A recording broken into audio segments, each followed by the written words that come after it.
Tonight, President Muhammadu Buhari signs mental health bill into law. Plus, INEC decries low turnouts at PVC collection centers in Lagos. Good evening and thank you for joining us on the news at 7 on NT Lagos Channel 10. I am Ese Owomaka. We begin with where President Muhammadu Buhari has signed a mental health bill harmonized by the Senate and House of Representatives in 2021 into law. According to reports, the president of the Association of Psychiatrists of Nigeria, Professor Taiwo Bindo, in his words, I quote, a final culmination of over 2 decades of several efforts by the Association of Psychiatrists of Nigeria now has an act on mental health governance, and we are now part of the global space with best global practice, end of quote. He, however, described this latest development as a great relief to the mental health care and practice in the country.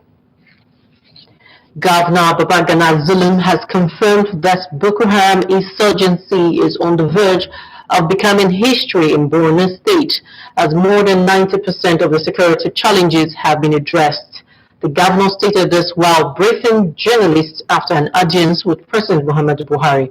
Adamu Sambo reports. Babagana Zulum was in the State House to once again show appreciation to President Muhammadu Buhari for his administration's genuine efforts at ensuring that Borno State is restored to its former glory as home of peace. During the closed-door engagement, the governor had told the president that posterity will surely be kind to him. So good in terms of security. The federal government done well. The military has also done very well. We are now looking into the possibility of rehabilitating the victims of insurgency. Quite a many of them have surrendered, and the imperial government is supporting the mission of rehabilitating them. But most importantly, we have closed down all official IDP camps within the government of country. So now we don't have any official camps that become within the Metropolitan Council. One official council will also be closed in the next few months. And very soon we shall settle communities within the local government area of the state. And then we shall also settle all our refugees that are living in the community of Chad. Cameroon, President has given a promise to give support. Very soon we shall start. Governor Zulum said his administration is now focused on sustaining the provision of critical infrastructure across the state for enhanced socio-economic development. We're looking forward to see how we can rehabilitate and then the development banking route, but we're going to open up opportunities for the people to earn their rights and livelihood. Despite his performance in office and popularity amongst the people of Borno State, Governor Zulum said he's getting re-elected for a second term in office is a matter of destiny. It is impossible to question the destiny of God.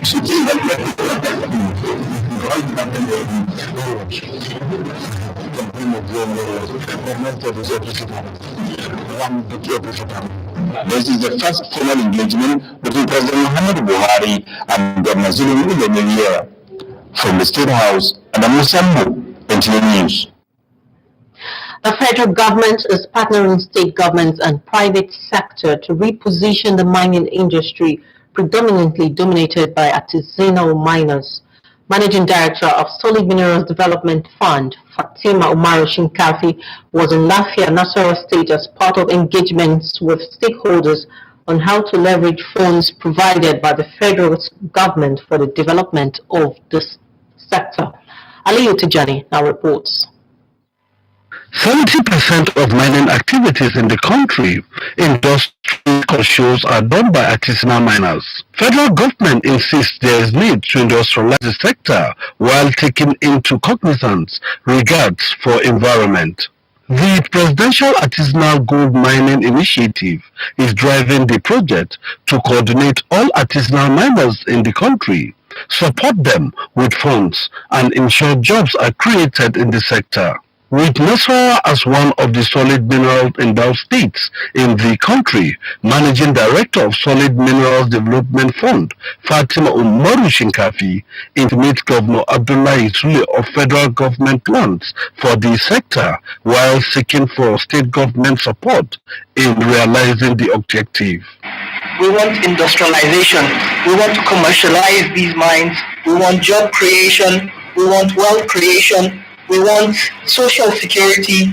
We want environmental considerations. We want green inclusion in what we're doing, sir. My biggest interest in Nasarawa are areas of these holy minerals, the gold that you mentioned. I came into Nasarawa State and discovered that we are having a lot of marbles in the state.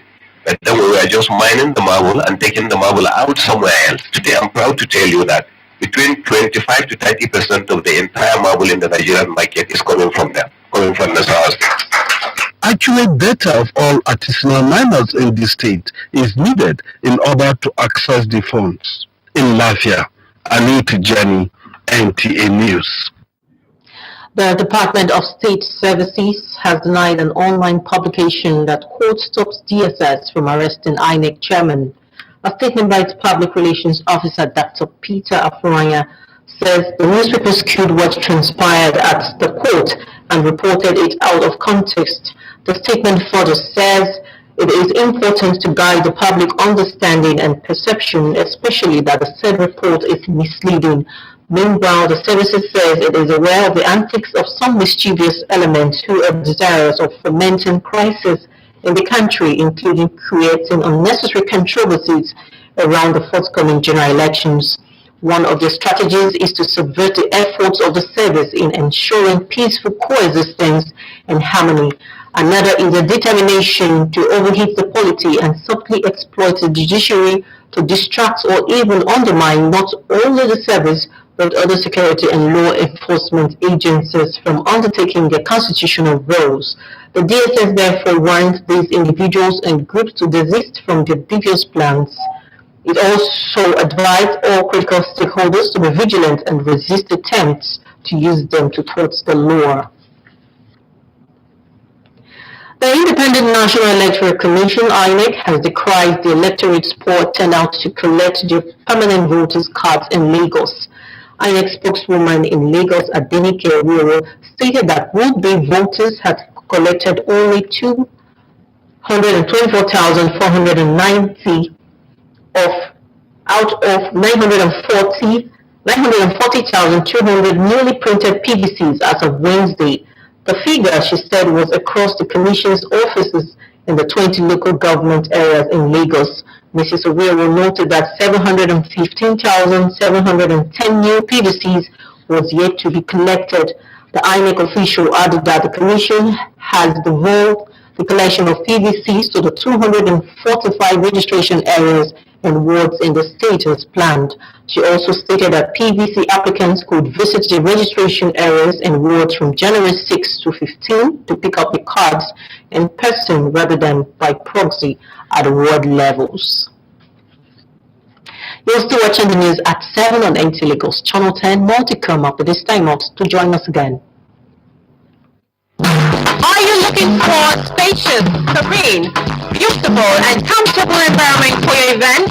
Then NTA Lagos Channel 10 premises is the place with about 3,065 capacity. NTA Lagos Channel 10 premises provides a well-secured land and car parking lot for your wedding reception, birthday party, church and end of the year event. Our conference hall is convenient for company annual general meetings, lectures, seminars or workshops.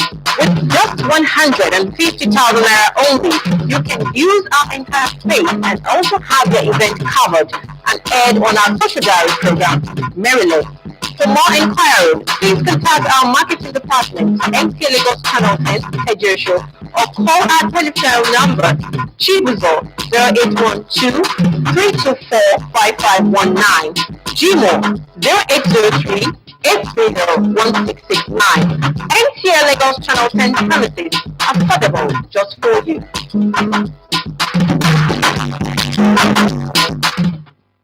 Welcome back. There is now a whole sense of excitement for international passengers navigating the new terminal at the Murtala Mohammed International Airport in Lagos. This is because apart from the world-class facilities on showcasing, the terminal is reducing waiting time and increasing comfort. Michael Olaleye reports that this is in addition to enhancing the country's capacity to handle more passengers. This iconic structure at the Murtala Mohammed International Airport has in the last 4 decades gained prominence as the face of the aviation industry in Nigeria. The terminal, inaugurated in 1978, was originally built to process 200,000 passengers per annum. In 2019 alone, the Murtala Mohammed Airport in Lagos handled 7.3 million passengers and recorded 96,621 aircraft movements. This is according to the Federal Airports Authority of Nigeria, FAN. What these figures show is that Nigeria's quest for a viable aviation hub in Africa must be matched up with airport expansion. The inauguration of this new terminal, projected to facilitate movement of 14 million passengers per annum, is already fulfilling this quest, while at the same time changing travelers' experience with the state-of-the-art facilities. The environment is conducive. At least my kids can run up and down, place their hands on their floor, and I'm not scared. Unlike the old terminal, like, oh, don't touch the floor, don't do this. But here it's looking good.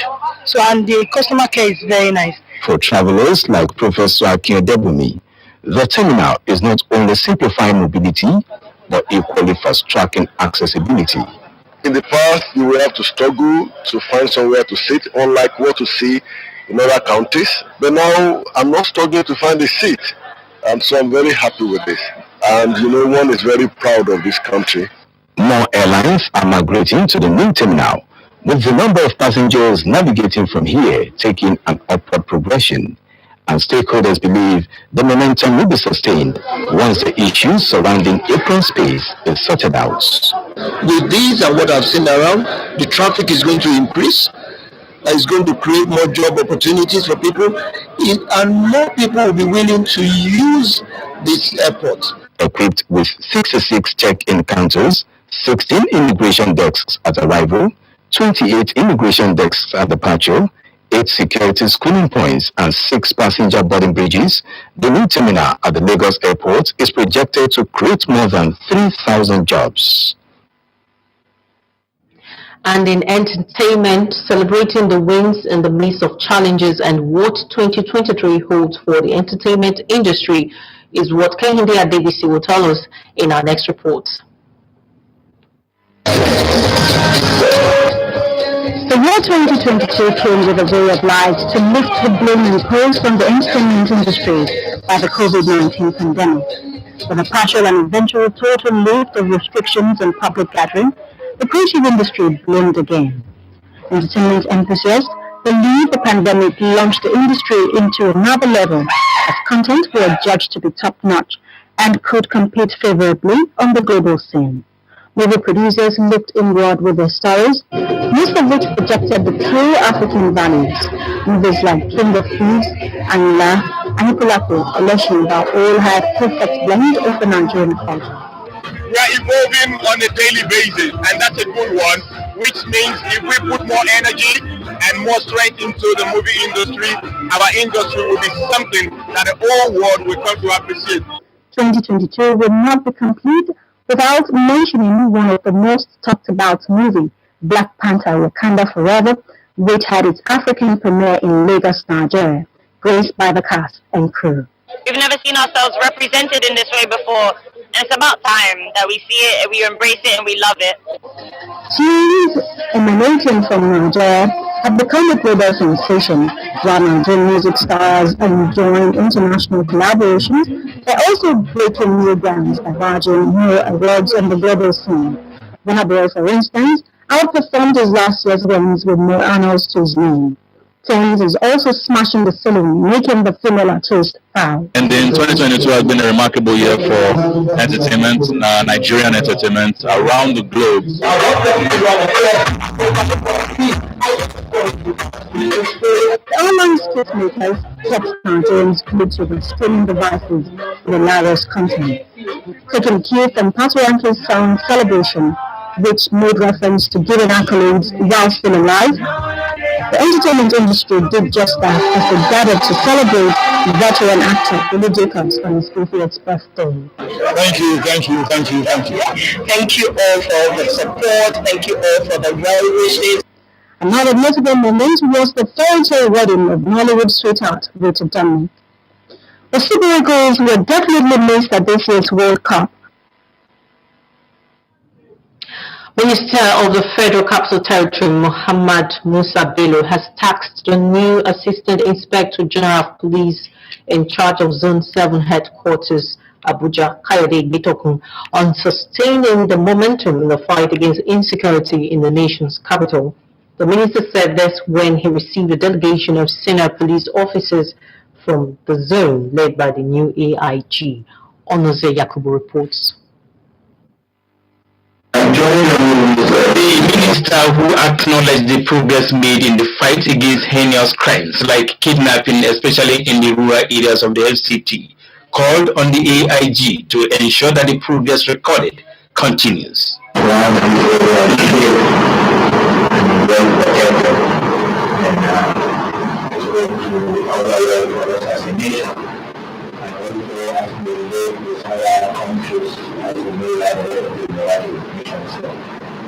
We are coming with a very live experience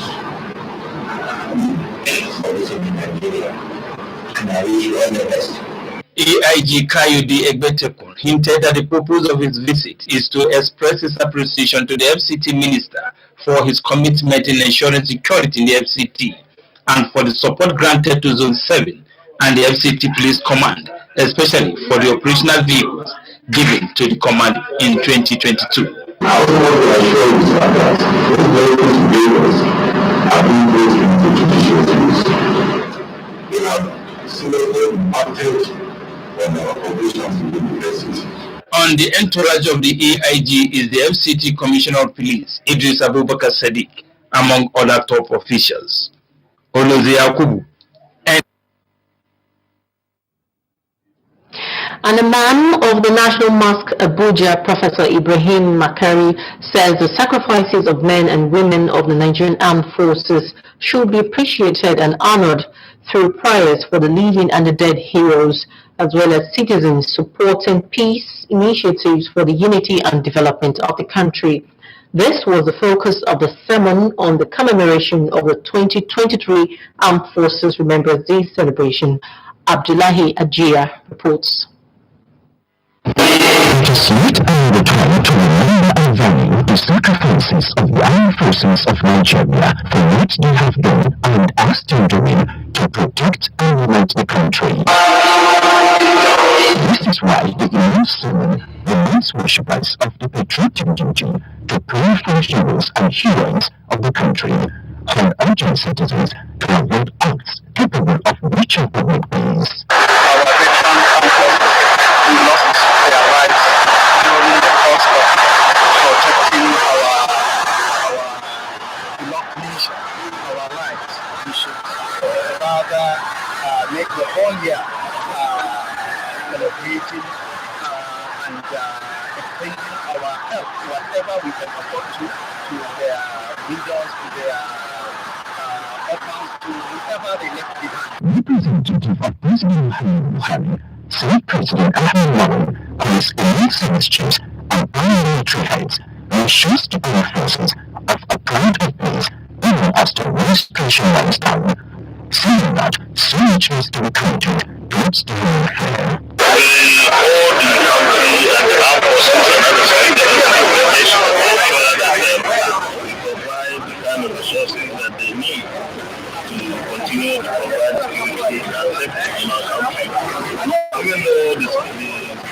this may not be sufficient, but we have at all times funding and making provision of resources for armed forces and other security.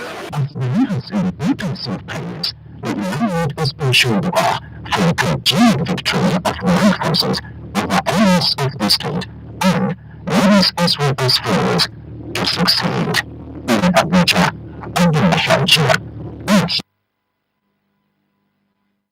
And up next is Sports Update with Ayodeji Makinde. Preparation toward the successful National Youth Games in Asaba, Delta State is underway after the Ministry of Youth and Sports Development awarded the hosting rights for the 7th edition of the Fiesta. The Games, set to hold February 8 to 18 at Dennis Osadebe University, remains the foremost platform for discovery of grassroots sports talent in the country, many of whom have become world beaters since the first edition held in Abuja in 2013. In tennis, top seed Novak Djokovic is through to the semi-final of the Adelaide International on Saturday after straight set 6-4, 6-4 victory over Denis Shapovalov. The 21-time Grand Slam champion is up against Daniil Medvedev, who dispatched Kirill Kachanov 6-3, 6-3. In football, Manchester United and Everton square off in the third round of the English FA Cup tonight as the Red Devils seek to continue their winning streak under Erik ten Hag. Everton, on the other hand, are facing a poor run of form as Frank Lampard's men are winless in 6 matches. Elsewhere, tributes continue to pour in for former Italy and Chelsea forward Gianluca Vialli, who passed on Friday at the age of 58 after battling pancreatic cancer. Vialli captained Juventus to UEFA Champions League title before joining Chelsea in 1990, and he led the London club to 5 major titles, including the UEFA Super Cup. With sports update, Ayodeji Makinde, NTA News. And that concludes the news at 7 on NTA Lagos Channel 10. Many thanks for your time. I am S.A. Owamaka. Good evening.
This is what happens when we elect public servants and don't tell them what to do for us.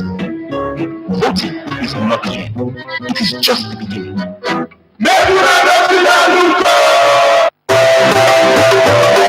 NTA Lagos Channel 10 hereby advise the general public to their suggestions, observations, and complaints on our transmission and programs